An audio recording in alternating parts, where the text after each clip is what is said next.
in the reality of Eritrean skepticism. To understand why many Eritreans are skeptical about economic integration with Ethiopia, we have to understand history. For decades, relations between the two countries have been marked by conflict, mistrust, and disappointment. Many Eritreans believe that successive Ethiopian governments and political elites have viewed Eritrea not as an equal partner, but through historical narratives and political ambitions that often conflict with Eritrea's own national interests. Whether one agrees with this assessment or not, the perception itself is very real. And perceptions matter. Trust, once broken repeatedly, becomes extremely difficult to rebuild. This is why many Eritreans no longer wish to place their hopes in political changes inside Ethiopia. They simply want Eritrea to focus on Eritrea. Exactly. እንታይ እዛ ቪድዮ ጽቡቕቲ ቪድዮ እንታይ እዮም ዝብሉ ዘለዉ ኤርትራ ምስ ኢትዮጵያ ዘለዋ ኣብ ኢትዮጵያ ዘለዋ መረዳእታ ህዝቢ ኤርትራ ኣብ ልዕሊ ኢትዮጵያ ዘለዎም ዘይምትእምማን ከምኡ እውን ብዓይኒ ጥርጠራ ምጥማት ገለገለ ሰባት ከምዚ ፓራኖያ ከምዚ ኣብ ፀገም ክትነብር ናይ ምድላይ ኣብ ሽግር ክትነብር ናይ ምድላይ ባህጊ ዝመስል ኣሎ ወይ እውን ከምዚ ስቂልካ ኩሉ ግዜ ብዓይኒ ሽግር ጥራይ ምጥማት ወልፊ ከም ዘሎ ጌርካ ዘርኢ ኩነታት ኣሎ ግን ኤርትራውያን ብዓብዩ ኣብ ታሪኾም ዝረኣይዎ ነገር እንተለዎም እዛ ሃገር እዚኣ ኣሚንካ ክትገጥፋ ዘለካ ወይ እውን ተረጋጊእካ ክጥምታ ዘለካ ሃገር ከም ዘይኮነ ተረዲእዎም ኣሎ ኤርትራውያን ስለዚ ብዝተኻለ መጠን ኤርትራውያን ማለት እዩ ንደቡብ ገጽና ምጥማት ገዲፍና ብዙሕ ጽሑፋት ንሪኦ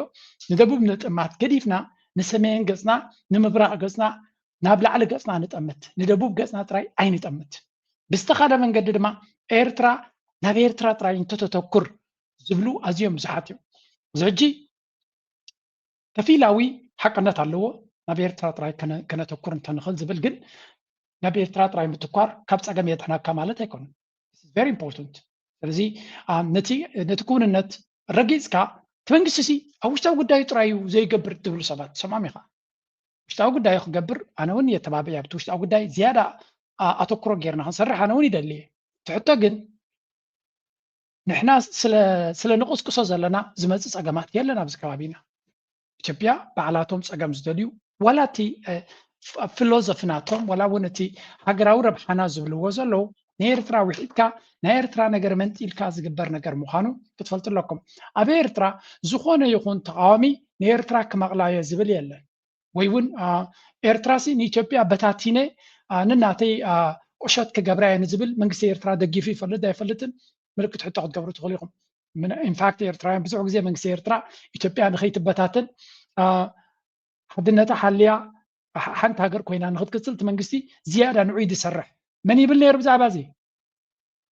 ካብ ህያደግ ካብ ህወሓት ንላዕሊ ንኢትዮጵያ ንክትቅፅል ዝሰርሐ መንግስቲ ኤርትራ እዩ ዝብሉ ዝነበሩ እኮ እዞም ናይ ሎሚ ብልፅግና ንኤርትራ ብኣውዒሎም ብኣ ዝሓድሩ ዘለዉ እዮም ስለዚ እዚ ነገር እዚ ከመይ ክኸውን ዘለዎ ንዝብል ንምንታይ እዩ ኣብዚ ጉዳይ ንድሕሪት ተመሊስና ንዝብል ምክንያቱ ኩሉ ግዜ ኣብ ታሪክ ተመሊሶም ክቅስቅሱና ስለ ዝመርፁ ሻዕቢያና ወያኔና እንኳን ሻዕቢያና ወያኔና ሱዳን ሌላም ቢጨመር በኢትዮጵያ ሉዓላዊነት ቅንጣት ታክል ስጋት የለም ቅንጣት ታክል ከም ትሪእዎ ዘለኹም ሻዕቢያን ወያነን ኣይኮኑንሲ ካልእ ነገር እንተተወሲኽዎም ተተደማሚርዎም ብልኡላውነት ናይ ኢትዮጵያ ቅንጣብ ፍርሂ ወይ ስክፍታ የብልናን ይብል ኣሎ ካላ ዘራርባ ፅምዶ ይመፀካ ኣሎ ምስ በልዎ መፂኡ ዝህቦ ዘሎ መልሲ እዚ ማለት እንታይ ማለት እዩ ኩላእቶም ተደማሚሮም ብሓደ እንተመፂኦም ክንዚያ ስቃት የብልናን ይብል ኣሎ ኦኬ ስቃት የብልካ ክትከውን ትኽእል ኢኻ መጀመርያ በበይኖም ከለዉ ትኽእሎም ዘለኻ እያ ትሕቶ ምስተሓወሱ ስለዘየጋጠመ ወታደራዊ ክንዛረባ ይንኽእል ኢና በበይኖም ንሸነ ክስዕሮ ይከኣል ካብ በይኑ ብዛዕባ ክዛረብ ከለኹ ስማዓኩም ንፋኖ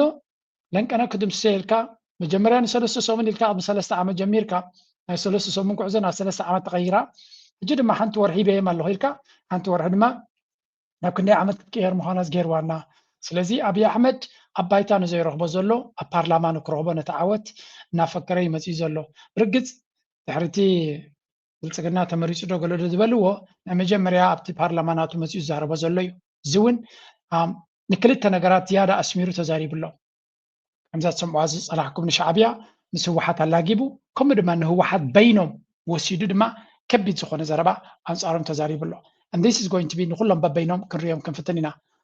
انتايلو بزعباتهم حدث كنبينو نرأي የመሆን ምኞት ትናንትና ሻዕቢያና ወያኔ ከሱዳን ጋር ተባብረው ደርግን ጥለዋል። አሁን እንደዛ ተባብረን እንጥላለን የሚል ምኞት እንኳን ሻዕቢያና ወያኔና ሱዳን ሌላም ቢጨመር በኢትዮጵያ ሉዓላዊነት ቅንጣት ታክል ስጋት የለም። ቅንጣት ታክል ያን ለመከላከል የሚያስችል ብቃት እየገነባን ያለ ነው። ጊዜው ሲደርስ እንዳስፈላጊነቱ እንገልጻለን። እኛ ስጋት የለብንም። ሰዎች ባረጀ ባፈጀ ስልት ድሮ በሰራ ስልት አሁን ለመጠቀም መሞከር ጠቃሚ አይደለም። ምክንያቱም ያኔ ስልቱ የሰራው በሸበጥ ጮፈሬ የላስቲክ ጫማ መሄድ የፈለገ መቅመል የፈለገ መራብ የፈለገ ቢገባውም ባይገባውም ወስዶ የተከተለ ኃይል ነበረ። አሁን ግን 22 እና መገናኛ ህንጻ አስቀምጠህ እዛ በመቀመጥ አይሆንም ማለት ነው። ተቀይሯል ጊዜው። ሀብት እያፈራህ ሀብትን እያጣጣምክ ሰንታይ ዝብል ዘሎ ከም ትሪእዎ ዘለኹም this is going to be ፈኸራ ወዲ ፈኸራኻ ዝመፅእ ኣጀንዳታት ንሱ ጥራይ ምዃኑ እዩ። ምናልባት ድሕሪ ዛ ምርጫ ኮንደኾን ልዝብ ኢሉ ናብ ሰላምን ርግኣትን ኣተኪሩ ይኸይድ ይኸውን ዝብሉ ግምታት ዝነበሮም ሰባት ነይሩ ማለት ብበዓል ጌታቸው ረዳ ምጻጥቃንን ብጁላን ፉላን እናገበረ ኣፅሚመና እንዲቐንዩ ግን ምናልባት ኮንደኾን ንሱ ናብ ፅቡቕ ነገር ከም ዓብዱ ምናልባት ካልእ ነገራት ክሳብ ትፅቡቕ ነገር ዝመፅኦ ዶ ሸለል ኢሉ መንገዲ ሰላም ይመርፅ ኸውን ዝብል ንሽተይ ፕሮባቢሊቲ ንሽተይ ተኽእሎ ናይ ሰላም ነይሩ እዩ ኣይነበረን ኣይንበልና። ግን ከም ትሪእዎ ዘለኹም ሰብኣይ ዝፈልጣ ሓንቲ ደርፊ ጥራያ ዘላቶ እታ ደርፊ ድማ እዚኣ እያ። እንታይ ዝብል ዘሎ ሻዕብያ ወያኔ ተዛርዮም ሱዳን ወሲኾም በለ ካልእ ሓይልታት ተኣኪቦም ክመፁ ዝኽእሉሉ መንገዲ የለን ንሕና ዓበ ዓቕሚ ዘለና እዩ ዝብል ዘሎ ዝያዳ እቲ ቀደም መብዛሕትኦም እቶም ናይ ህወሓት ክብል ከሎ ሽዳ ለቢሶም ኣብ በረኻ ከይዶም ጠሚዮም ፀሚዮም ከርተት ኢሎም ገለመለ ተቃሊሶም ለውጢ ምፅኦም ክኾኑ ክልዮም ሎሚ ግን ኣብ ፓላሶታትን ህንፃታትን ካልእን ሃብትን ዝቕመጡ ዝነበሩ ኣብዚ ድማ ሃብቶምን ስድሮምን ዘለው ብዙሕ ክገብርዎ ዝኽእሉ የለን ኢሉ ተዘረባ ብዓብዩ ንዓ ክዛረብ ኢሉ ይመፅዩ ነቶም መራሕቲ ናይ ህወሓት ብኸመይ ከፈራርሆም ከም ዝሓሰበ እዩ መፅዩ ዘሎ ከስማዓኩም እየ። ስለዚ መጀመርያ እቲ ዝብሎ ዘሎ ዘረባ እቲ ታሪክ ስለምንታይ ኣጋጢሙ ኢሉ ብቐረባ ዝከታተሎ ማለት ኣብቲ ግዜ 91 ሰውራ ናይ ኤርትራ ክግበር ከሎ ንምንታይ እዮም ተቃሊሶም ኤርትራውያን ኢልካ ምሕታት የድሊ ንልውላውነቶም ንናፅነቶም ንመሰርእ ውሳኔ ናቶም ነገር ክኾኖም ስለ ዘለ እዮም። ስለዚ ሕጂ ትመፅኦም ዘሎ ፈተና ናይ ኤርትራ ምናልባት ተመፅኡ ድማ ልውላውነትኩም ክደፍር እየ መሬትኩም ክወስድ እየ ኣብ መግዛእቲ ክመልሰኩም እየ ዝብል ፈተና እዩ። ስለዚ ኤርትራ ናይ ህላዌ ቃልስያ ክትገብር ትኽእል ተጋጢምዋ ማለት እዩ። ህወሓት እንታይ ክገብሩ እዮም ዝቃለሱ ዘሎ ከምኡ ንተጋሩ መሰል ናይ ህላወ ፀገም ፈጢሩሎም ስለ ዘሎ ናይ ምህላዎምን ዘይምህላውን ኣምልክት ሕቶ ይትዎ ስለ ዘሎ እቲ ዝገብርዎ ቃልሲ ናይ ህላወ ቃልሲ ይኸውን። ብፍልለይ ንሱ እንታይ ይብል ኣሎ 4 ኪሎ ሒዙ ገለገለ ስለ ዘሎ ንሱ ጥራይ ተመክሮ ዘለዎ እዩ ዝመስሎ ዘሎ። እቶም ካልኦት ኣብ ሳሕል ከሎ ወይ እውን ኣብ ደደቢት ከሎ ብዙሕ ነገር ኣይፈልጡን እዮም ነይሮም። ብዙሕ ነገር ጎድሎም ነይሩ። ውሑድ ሰራዊት ነይሮም። ውሑድ ሰብ ይስዕቦም ነይሩ። ሎሚ they know a lot. They really know a lot. ስለዚ እቲ ኩናት ድሓርካ ማለት ትውግስ ፋንታዚ ጥራይ ኣይኮነን። ሎሚ ኣብይ ኣሕመድ ኣብ ኩናት እዩ ዘሎ። ኢንፋክት ኣብዚ ዋዕላ ብብዙሕ እዮም ተዛሪቦሞ ሰላም ክትገብር ዘይትፍትን ምስ ኩሎም ዋላ ምሶም ተቃወምቲ ኢሎሞ ሓንቲ ግን ንሻዕብያ እኳ ክንደይ ከይረኻኽበሉ ነቶም መራሕቲ ናይ ህወሓት ዝገበሮ መጠንቀቕታ ግን ንሽተይ ተንኪፍና ክንሓልፎ ኢና ቢካዝ at the end of the day ክገብሮ ኣይክእልኒ ክንብል ኣይንኽእል ኢና ክገብሮ ኣይክእልኒ ክትብል the same thing ሻዕብያ ምስ ካልኦት ኮይኑ ኣብ ጉዳይ ውሽጣዊ ጉዳይና ዶ ገለ ደብል ፀኒሑ ንሱ ዝገብሮ ዘሎ ኣብ ኣዲስ ኣበባ ድማ ረእይዎ ኣብዚ ክትግረሙ ኢኹም በቲ ኣማኻሪ ናይ ቀርኒ ኣፍሪካ ዝብሎ ዘሎ ጌታቸው ረዳ ኣቢሉ rightful autonomy within the country, state policy that marginalize and erase the traits of self-determination of our indigenous Afar nation in Eritrea. We share this short video to challenge the colonial narratives advanced by the Eritrean states, exposing its distortion of the Afar history, discriminatory state-building agenda, and the state-sponsored egregious violence against our people in Dankali, our traditional homeland in Eritrea. These colonial narratives include the weaponization of Eritrean sovereignty to deny the Afar people the rightful autonomy within the country. እስትሪዎ ዘለኹም ናይ ዓፋር ቃልሲ ብዛዕባ ዓሰብ ናይ መን እያ ንዝብል እዩ ዝዛረብ ዓሰብ እቲ ህዝቢ ዓፋር ድማ መሰረሰ ውሳነ ክህልዎ ከም ዘለዎን ነፍሲ ናይ ምምሕዳር ገለገለ ክህልዎ ከም ዘለዎን ገለ እዩ ዝዛረብ I really don't know who this guy is genuinely መን ምዃኑ ይፈልጦን እየ ፈልጦ ብዙሕ ኢንተረስት የብለይ ኣብ ምስ ጌታቸው ረዳ ዝተሳተፉ ዋዕላ እዮም ዝዘራረቡ ዘለው ዓሰብ ናይ እናትና እያ መንግስቲ ኤርትራ ሉላውነት ናይ ኤርትራ ጥራይ እኹል ኣይኮነን እዩ ዝብል ዋላ ኪነ ሉላውነት እቲ ሉላውነት ናይ ኤርትራ ክፈርሰሉ ዝኽእል መንገዲ እንተሎ እውን እዩ ዝሓትት እንታይ እዮም ከዝብሉ ብዓፋርሲ መሰል ናይ ርእሰ ውሳነ ክህልዎ ኣለዎ ገለ መለ እዩ ዝብል እንታይ ማለት እዩ እቲ ኣጀንዳ ኢትዮጵያ ኩሉ እቲ ኣጀንዳታት ናይ ኢትዮጵያ ነዚ ንሳ ተእንግዶም ዘላ እቲ ዕላማ ድማ ንኤርትራ ንምፍርራስ ንኤርትራ ንምፍራስ እዩ እዚ ድማ ብምስጢር ዘይኮነስ ብቪድዮ ገይሮም ይለቁልና ኣለዉ so that you see እንታይ ይገብሩ ከም ዘለዉ ከፍልጡና ኣያሹ ስለ ዝኾኑ ብርግፅ ሻዕብያ እንታይ ይገብሩ ኣሎ ከይፈለጡ ግን ንጎምሸትን ክኸስዎ ይውዕሉ ኣለዉ ናብ ገለ ካብቲ ዝብሎ ከስማዓኩም ምክንያቱ ኣይኖ ብዙሕ ዘገድሱ ከይመስሉ ይኽእሉ እዮም ግን ንኩላቶም ከዓ ብኣጉ ኣጀንዳኦም ሰሚዕካ ፈሊጥካ ምፅናሕ ፅቡቅ እዩ ዓፋር ሰልፍ ዲተርሚኔሽን እዩ ዝብል ዘሎ ትሪኢኹሞ እንታይ ይብላ ኣሎ ዓሰብሲ ናይ ፖርት ኦፍ ዓሰብ and the region of Dankale are the ancestral sovereign lands of Afar ናይ ህዝቢ ዓፋር ምዃኑ እቲ ደንካልያን ዓሰብ ዝበሃልን እዩ ክነግር ዝፍትን ዘሎ the current Eritrean regime ወይ እውን ባግንባር ዲሞክራሲን ፍትሕን BFDJ ማለት እዩ is practicing internal colonization ስለዚ እቲ መንግስቲ ናይ መንግስቲ ኤርትራ ውሽጣዊ መግዛእቲ የካይድ ከም ዘሎን ነቲ ደንካልያ ዝበሃል ወይ እውን እቶም ዓፋር ዘለዎ ሲ ንበይኒ ይገዝኦ ከም ዘሎ እዩ ዝንገር ካልእ ክፋል ናይ ኤርትራ ከይግዛእ ኣሎ ማለት ድዩ ወላ ከረን ክትግዛእ ኣላ ማለት ድዩ ወይስ ጋሽባርካ ከይግዛእ ኣሎ ማለት ድዩ ወይስ መግዛእቲ ንዑ ጥራይ ትምልከቶ ነቲ ንሱ ዘለዎ ቦታ ጥራይ ድያ ትምልከት ምክንያቱ ኢትዮጵያውያን ስለ ዝደልይዎ እቲ ቦታ ጥራይ ድያ መግዛእቲ ትምልከት ዘላ ወይስ ካልእ ክፋል ናይ ኤርትራ መግዛእቲ ኣለዎ እዩ ክብል ደልዩ ኣብቲ ዘረባ ናቱ ክትሪኦ ሂስቶሪካል ፋክትስ ቨርሰስ ኮሎኒያል ናራቲቭስ እቲ ዓሰብ ዝበሃል ቃል ካብ ቋንቋ ዓፋር ዝመፀ እዩ ገለ እናበለ ዝዛረብ ኦውነርሽፕ ፖርት area was a private property from the እቲ ወደብ ዘሎ ሲ ናይ ሓደ ግሊ ትካል ናይ ሓደ ዓሌት እዩ ይብል ኣሎ my friend the world has changed ኤርትራ ናይ መግዛእታዊ መግዛእቲ ድሕሪ መግዛእቲ ርያ ታቁሸት ናትካ ቅድሚ 200 ዓመት ናይ ሓደ ሰብኣይ ዝነበረት ብይ ትቕፅል ሃገር የላ ኩላተን ዘን ሃገራት ኣፍሪካ ዝበሃላ እውን ኣብ ገለ ፖይንት ናይ ገለ ዓሌት እየን ነይረን ሓደ ዓሌት ንእሽተይ ክፋል ነይሮ ሓደ ገለ ነይሮ ሓደ ገለ ነይርዎ ከመኢሉ ዝነብር ሃገር ግን የለን ስለዚ ዌክ ኣፕ ተበራበር እቲ ናይ ጥልያን ክካረይዎ ከለዎ ሂስቶሪካል ሬኮርድ ሾው ዓፋር ቺፍስ signed a lease agreement with Italians in 1969 not sales of the ስለዚ ኣካርዮም እዮም እቶም ናይ ዓፋር መራሕቲ ሲ ነቲ ዓሰብ ሲ ኣካርዮም እዮም ዳ እምበር ኣይሸጥዎን እዩ ዝብል ዘሎ this is like ታሪክ ታይም መሽን ንድሕሪት ታይም ትራቨል ክገብር ዝደሊ ዘሎ it's not going to work the same argument you can ካል ኣፍሪካ ኩሉውን ክትጥቀመሉ ትኽእል ኢኻ ትመትከል ናይ ሕብረት ኣፍሪካ ድማ እንታይ ዝብል እቲ ኮሎኒያል ባውንደሪስ ዘይምትንካፍ ዝብል ሸለሊልካ ክሕለፍ ዘይብሉ መልሲ ክወሃቦ ዘለዎ እዩ እቲ ኩሉ ነገር ክንሪኦ ከለና ቀፂሉ እቶም እቲ ዝብልዎ ዘለው ተሪእኻዮ እንታይ ዝብል ኣብዚ critique of the Eritrean state cultural erasure since 91 the regime has suppressed Afar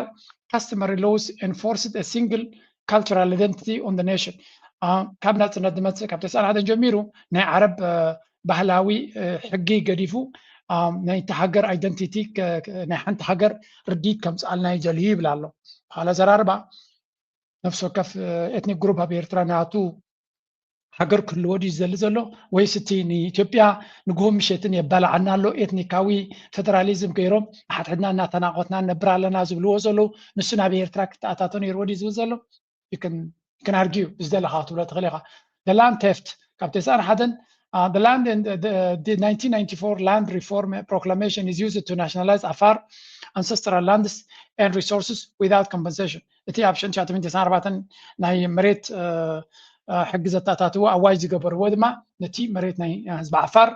ብሓይሊ ንምውሳድን ነቲ ፀጋታቱ ንምውሳድ ብዘይካሕሳ ዝተገብረ እዩ ነይሩ እዩ ዝብል ቀፂሉ human rights the speaker cites UN report citing that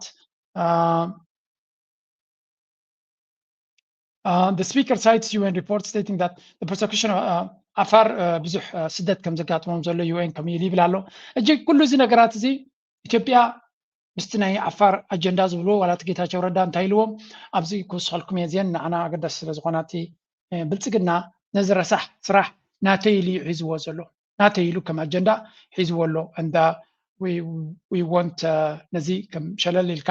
ወይ ዕሽሽ ኢልካ ክስገር ዘለዎ ኮይና ይስምዓንን እዩ I think we need to ጽቡቅ ጌርና ኣድረስ ክንገብረለና ኣብዚያ በቋራጭ ብምልኣ ከስማዓኩም ኣይደልን እየ ኣብዚ እንታይ ክብል ተሰሚዑ ይብልዎ ኣለው ኣበያ ነይረ ወደይ ሓደ ጽቡቅ ገይሩ ሓደ ኤርትራዊ ጽቡቅ ገይሩ ሳማራይዝ ገይርዋ ነይሩ if there was this እዚአን እንተነጣት ጌታቸው ረዳ ዝበሎ ኣብዚ ለኩም ትሪእዎ ኣለኹም ኣብ ላዕሊ ኣፍንጭኡ ዝረአ ዘሎ ሲቲ ጌታቸው ረዳ ማለት እዩ እንታይ ይብላ ኣሎ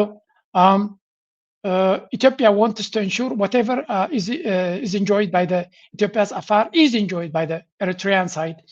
Ethiopia si እንታይ ክትገብር ትደሊ እዩ ዝብሎም ዘሎ ኣማኻሪ ናይቲ ፕራይም ሚኒስተር ዝበሃል ኩሎም ቶም ዓፋር ኣብ ኢትዮጵያ እንጆይ ዝገብርዎ ዘለዉ ሲ ቶም ናይ ኤርትራ ዓፋር እውን ክረኽብዎ ኣለዎም በሓልቲና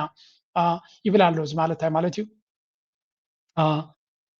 እቲ ኣብ ዓፋር ኣብ ኢትዮጵያ ዘሎ እንታይ እንጆይ ዝገብር ዘሎ ኣነ ዝፈልጦ የብለይ ብካልእ ዘራርባ እቲ ዓፋር ኣብ ኢትዮጵያ ዝረኽቦ ዘሎ ኣብ ኤርትራ ዘሎ ክረኽቦ ኣለዎ ማለት ብግምጣሉ ቶም ኣብ ኤርትራ ዘለዎም ዓፋር ድማ ኢትዮጵያ ዝረኽቦ ዘለዉ ዓፋር ክረኽብዎ ኣለዎም በሓልቲ እዮም ቀፂሉ እንታይ ይብል ኣሎ calls for an Afar arrangement calls for an all Afar arrangement whereby not constrained by sovereignty overriding colonial boundaries ኩሎም ቶም ዓፋር ኣብ ጅቡቲ ዘለዉ ኣብ ኢትዮጵያ ዘለዉ ኣብ ኤርትራ ዘለዉ ብሓደ ዶባት ሰጊሮም ሲ ብሓደ ክነብሩሉ ዝኽእሉ ብዶባት ከይተዓፀው እዩ ዝብል ዘሎ ዓይነት ኩነታት እዩ እመቶም ኦሮሞ ኣብ ኢትዮጵያ ዘለውን ኣብ ኬንያ ዘለውን ከመኡ ክትገብረሎም ዲኻ እቶም ጋምቤላ ኣብ ደቡብ ሱዳን ዘለውን ኣብ ኢትዮጵያ ዘለውን ከመኡ ዲኻ ትሓስበሎም ዘላ ደስታ ናትካ ኮንሰፕት ኣብ ዓፋር ጥራይ ትሰርሕ ዘላ ምክንያቱ ባፀ ዓሰብኡ ስለ ዘሎ ባሕሪ ናይ ኤርትራ ክትወስድ ስለ ዘለኻ anyway እቲ ነገር ቀሊል ከም ዘይኮነን ኣብ ውሽጣዊ ጉዳይና ክሳዕ ክንደይ ንሉላውነትና ዝደፍር ኣካይዳ ይኸዱ ከም ዘለዉ ሸለል ዘይምባሉ እዚ ከምዚ እናበለት ህዝብካ ብእዋኑ ክነቃልሎ ምክንያቱ ኣምሲሎም ነታ ነገር ናበይ ክሽንክርዋ ከም ዝደልዩን ምፍላጥ የድሊ ዓቕሚ ስለ ዘየለ እምበር ወላ እውን እንታይ ክብል ኢለ እቲ ዓቕምን ገለመለን ገዲፍና ሓንቲ ነገር ክበርሃ ገለገለ ግን ገርህልባ ኢትዮጵያ ሓጊዛ ነቶም ዓፋር ክትረጥኦም ዝመስሎም ገርህልቦም ክህልው ይኽእሉ እዮም እታ ነገር ግን ንዓፋር ኣብ ኢትዮጵያ ከሎ መሰላ ይህብውን ሎሚ ጉዳይ ናይ ባሕር ስለ ዝመፀ ዓፋር ዝበሃል ዘሎ እምበር ተረሲዑ ዝነበረ ህዝቢ እጂ እውን እንተኾነ ኣብ ኢትዮጵያ ብዙሕ ኢንቨስትመንት ዝተካየደሉ ህዝቢ ይኮነን ስለዚ again it's an agenda እቲ ኢማራት ዝያዳ ከም ነቲ ናብ ባሕሪ ንምምፃእ ትጥቀመሉ ዘላ እዚ ናይ ዓፋር ኣጀንዳ እዩ that's why ቶም ዓፋር ዝብሉ ተቃወምቲ ገንዘብ ብዙሕ ዝፈሰሎም ዘሎ ማለት እዩ እንታይ ይብላ ኣሎ notes the Ethiopian government is perfectly in concert with anti-Eritrea groups. Zaha, መንግስቲ ኢትዮጵያ በቲ ዝለዓለ ናይ ቀርናይ ምብራቅ ኣፍሪካ ኣማኻሪ ናቱ ገይሩ ምስቶም ተቃወምቲ ናይ ኤርትራ ወየዳ ተስፋ ዘይብሎም ኮይኖም በር ኣብ ዓራት ንሶም ደቂሱ ዘሎን ንጎምሸትን ንሶም ዝራኸብን ኩሉ ዘድልዮም ሓገዝ ክገብረሎም ድልው ምዃኑ ብሕቡእ ዘይኮነ ብጋህዲ ከርእየና ዝደሊ ምዃኑ ድማ እዚ ኣገዳሲ ማለት እዩ says federalism doesn't have to be constrained by regional boundaries ስለዚ እቲ ፌደራሊዝም ዝበሃል ብዶባት ክዕገት የብሉ እንተኢሉ ትኻልእ ከንታይ ክኸውን ትኻልእ ዞም ህዝብታት ህዝቢ ሶማል ከ ረሲያልኩም ዘ and what is going to happen with the Somali region is he going to join to ሶማልያውያን ኮይኑ ብሓደ ድዩ ክሓብር ዘለዎ ስኸ ብዓብዪ እውን ካባኹም ክፍለ ዝደሊ ስለዚ እታ ዘረባ ዜራ ክትመፅኦም ምዃና ይፈልጡ እዮም ግን ንፅባሕ ስለ ዘይሓስቡ መቸም እቲ መራሒ ዝበልዎ እታ ተደሊዋ ፅቡቕቲ ገይሩ ኣስሚዕዎም እዩ ንጉዳይ ባሕሪ ስደልዩ ስለ ዘለኹም ኢሉሲ እንታይ ኢልዎም መስለኩም ኣጀንዳ ናይ ባሕሪ እንዲ ዘለኩም ኣብዚያ በኣ ንዓ ከስምዖም እንዲኦም ደልዮም ነይሮም እንታይ ይብሎም ኣሎ ኣብቲ ታሕቲ ቪዥን ፎር 2026 regime change is not enough ኣብ ኤርትራ ዘሎ መንግስቲ ምቕያር ጥራይ እኹል ኣይኮነን ይብሎም ኣሎ መንግስቲ ኤርትራ ምቕያር ንኢትዮጵያ ከምኡ ጥራይ እሱስ እኹል ኣይኮነን ንዓና እንታይ ደኣ removing the dictatorship isn't sufficient the state must be restructured through decentralization and power sharing ስለዚ እታ ሃገር ፋሕፋሕ ክትብል ኣለዋ ዲሰንትራላይዜሽን ማለት ነፍሲ ወከፍ ዞባ ነናቱ ስልጣን ክወሃብ ኣለዎ እቲ ዕላማ እንታይ እዩ ዲሰንትራላይዜሽን ፅቡቕ እዩ ኣዕዋት እዩ ግን ከምዚ ናይ እዚ ኣጀንዳ ዘለዎ ዲሰንትራላይዝ ምስ ገበርካዮ ሃገር ክኸውን እየ ናይ ምባልካ ሽዑ ይመፅእ ስለዚ ንዑ እውን ምግንዛብ የድልን ንሱ በዓል ይብላ እዩ حتوري دي لنتايب لالو federalism a federal Eritrea where indigenous rights are respected is the only way to lasting بحفشة اتي زوباك ما على لو يبل ابكال فيديو ناتو كنتايبل ابب فدرال سيت كون علنا فدرال دما بب عليت كا كون على يزبل زلو تاب ኢትዮጵያ دي سرحت موديل سي نيرترا خنت واينا يزبل زلو مخنياتو نيرترا خنا فرس تزغلل اساس لزخونه ስለዝብል ቀፂሉ ድማ እንታይ ይብል ናይ ጉዳይ ባሕሪ ድማ حسب زيادة إثيوبيا بوصلوا زدليو نتوم حزب عفار يترف شعوت حزب عفار أبي إثيوبيا زلون حزب عفار أبي إرترا زلون ترداديو نخلط هاجرات كجرجلو يخليو يعني كابوسي بقى تسمع زي فلت بريليانت حسب حزمة إيليو anyway very sad بزحسر معدي بزحسر بياتك بلعو صدف دف زبلي خاطري 30 عامات إثيوبيا زخدة تقامة كنت خوين تعرفوا ካብ ኢትዮጵያ ናብ ኤርትራ ዝመጽእ ለውጢ የለን ኤርትራዊ ካብዛ ኢትዮጵያ ትበሃል ጸበል ጥዒሙ ብረት ሒዙ ንኤርትራ ጽቡቕ ከምጽኣላ ዝኽእል ሰብ ከምዘየለ ይፈልጥ ንኤርትራ ከተጥፋእ ተደይ ኮንካ ምስ መንግስቲ ኣብ ሕቑፊ መንግስቲ ኢትዮጵያ ኮንካ ኣብ ቢያትናቶም ናልመጽካ እሞኻ ናይ ሎሚ ዓቢ ቃል ዓለም ብዘይብሉ ንኤርትራ ክወርር እየ ዝብል ምሱ ተሓንጊርካ መጺኻ ኣብ ኤርትራ ዝኾነ ክትገብር ኣይትኽእልን ኢኻ እዚኦም ከምዚኦም ዝኣመሰሉ ሓደ ክልተ ድማ ኤርትራውያን ጽቡቕ እዮም ምክንያቱ ሓድነት ናይ ህዝቢ ኤርትራ መፍትሒ ናይ ዝኹሉ ሽግራት ናይ ዝኹሉ ፈተናታት ምዃኑ የነፅሩልና ስለ ዘለዉ ስለዚ ነዚ ኣቃሊልካ ዘይምርኣይ ኤርትራ ድማ ዘላቒ መፍትሒ ነዚ ጉዳይ እዚ ንነዊሕ እውን ክጥምቶ ዘለዋ ጉዳይ ኮይኑ ይስማዓኒ ካልእ እቲ ኩነታት እዚ ንሕና ንሪኦ ዘለና ኩነታት ቅልል ኣቃሊልካ ሸለሊልካ ጥራይ ክረአ ዝኽእልካ ኣይኮነን ሕጂ ንኣብነት ናይዚ ሂማን ራይትስ ተወገለዶ ድብልዎ ደሎ ምስቲ ኣብ ልዕሊ ኤርትራ ዝወርዱ ዘለውን የተሓሕዝዎ ኣለዉ እዮም ኤርትራ ለንቀነ ኣብቲ ናይ ሂማን ራይትስ ዝብል ኣጀንዳ ንሓያል እዋን ክዝረብ ፀኒሐ እያ ብፍላይ ምዚ ናይ ቀይ ባሕሪ ለንቀነ ካልእ ተወሳኺ ዘይምርግጋእ እውን ተፈጢሩ ስለ ዘሎ ንሱ እውን ኣብ ግምት ምእታዊ ኣገዳሲ እዩ ፎር ኤግዛምፕል ኣብዚ ስምዑ government. In one of the deadliest attacks in years, Houthis have reportedly killed 16 government troops near the port of Hodeidah. According to reports, local hospitals in the Red Sea coast area received 16 dead bodies and 22 wounded soldiers. According to the government officials, clashes intensified on Friday when Houthis briefly took control of the government-controlled area in Jabal Dubas, southern Yemen. The government had hundreds of thousands of control Yemen's capital Sana'a coast, while the international country was ኣለኹም ኣብ የመን እቲ ጉዳይ ናይ ሃገራት ኸልጅ ቁሩብ ክረጋጉ ስለ ዝጀመሩ ኢራን ይኹን ኣሜሪካ ካልኦት ሓይልታትን ኩላቶም ነናቶም ኣጀንዳታት ከሳልጡ ስለ ዝጀመሩ ኣብዚ ሓድሽ ግንባር ተኸፊቱ ከም ዘሎ እዮም ዝነግሩ ዘለዉ እቲ ፒንክ ትሪእዎ ዘለኹም ከምኡውን ቀጠልያ ኢንተርናሽናሊ ሬኮግናይዝድ ጋቨርንመንት ይበሃል እቲ ሓሳስን ሰማያዊ ድሙቕን ናብ ቆፅላይ ዝኸደ ሰማያውን ድማ ሳውዘርን ትራንዚሽናል ካውንስል ዝበሃል ዝቋፀሮ እዩ እቲ ቡናዊ ድማ እቲ ሑቲ ዝበሃል ዝቋፀሮ ዝነበረ ይትቐደም ሕጂ እቲ መንግስቲ ናይ ብመን ኢኻ ትብሎ በቲ ናይ ኢንተርናሽናል ሬኮግናይዝድ ጋቨርንመንት ዝቋፀሮ ነቲ ናይ ኤስቲሲ ዝቋፀሮ ቦታታት እውን ብዙሕ ቦታታት ሒዝዎ ኣሎ ለንቀነ ከቢድ ዝኾነ ውግእ ይካየድ ከም ዘሎ ኣብ መንጎቶም ሑትን ኣብ መንጎቲ ኢንተርናሽናል ሬኮግናይዝድ ዝበሃል ወይ ብስዑድያን ብካልኦትን ዝድገፍ መንግስትን ኩናት ይካየድ ከም ዘሎ ኢና ንርኢ ዘለና እዚ ድማ መርኣያ ናይቲ ሕጂ ክመፅእ ዝኽእል እቲ ኩናት ናይ ኢራን ተረጋገ እንድሕር መፅኡ እቲ ጉዳይ ናብ ካልኦት ግንባራት ክልሕም ከም ዝኽእል ከም መርኣያ ናቱ ኣብ ሱዳን ንሪኦ ኣለና እዚ ኩነታት ናይ ኢትዮጵያ ንሪኦ ኣለና ኣብ ሶማልያ ይርአ ኣሎ ኣብ ብዙሕ ቦታታት ክሰግር ዝኽእል ምዃኑ እዩ ዝንገር ዘሎ ስለዚ ኣቐዲምካ ተዳሊኻ ምፅናሕ ኣቐዲምካ ነዚ ጉዳይ እዚ ፈሊጥካ ምፅናሕ ኣገዳሲ ክኸውን ስለዚ እዚኣ ኣገዳሲ ድሮ ሑቲ rebels killed 16 ወታደራት ቀቲሉ ከም ዘሎን fighting intensified following the Houthis assault in brief that briefly seized control of the government held area in Jabal al-Dubas bahal ቦታ ማለት እዩ ኣብ ሰሜናዊ የመን the civil war has been ongoing ናይ የመን ጉዳይ ንርኢ ኣለና ነዚኣ ስለምንታይ ደምፃልኩም ዘለኹ እቲ ኣጀንዳ ዓፋር ኢሉ ዝመፅእ ዘሎ ምስ ምንታይ ክተሓሓዝ ከም ዝኽእል ክንፈልጥ ስለ ዘለኹ there was this expert ብዛዕባ እዚ ኩነታት ዝክዛረብ now that things are escalating very quickly in Yemen. That goes to the big worry that I have, and let's see if this one you share it as well. What I've been talking about in the last week or so is so I've been the optimistic one, saying that the war is over for so many months, but now I've been saying that the war has shifted, and it shifted from direct conflict to proxy wars. So when countries, as we've seen in the last few decades, when countries can't fight directly, especially because of nuclear weapons, the alternative is fighting through proxies. And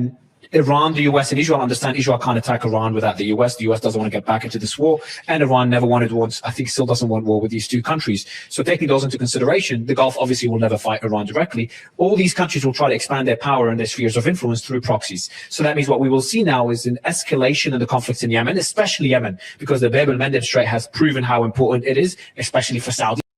ሕጂ እንታይ ዝብለና ዘሎ ኣብዚ እንተሪኢኹሞ እቲ ጉዳይ ወላ እኳ እቲ ኩነታት ናይ ኢራን